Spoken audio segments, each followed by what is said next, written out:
Wayanad parliament മണ്ഡലത്തിൽ വീണ്ടും രാഹുൽ ഗാന്ധി മത്സരിക്കാൻ നിശ്ചയിച്ചതോടെ മലപ്പുറം ജില്ലയുടെ മലയോര മേഖലയിൽ UDF പ്രവർത്തകർ ആവേശത്തിൽ.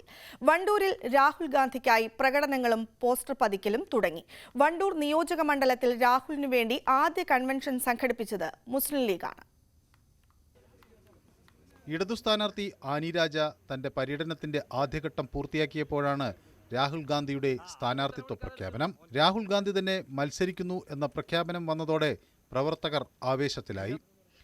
വണ്ടൂരിൽ UDF പ്രവർത്തകർ രണ്ടാം തവണയും രാഹുൽ ഗാന്ധിയെ സ്വാഗതം ചെയ്തു. അങ്ങാടിയിൽ പ്രകടനം നടത്തി.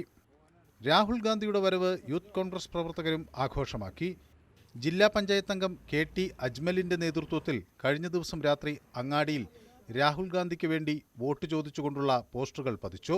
അതേസമയം മുസ്ലിം ലീഗാണ് രാഹുൽ ഗാന്ധിക്കായി ആദ്യമായി കൺവെൻഷൻ വിളിച്ചു ചേർത്തത്.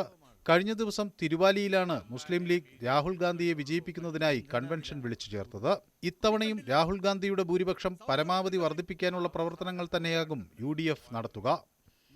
ന്യൂസ് 18 മലപ്പുറം.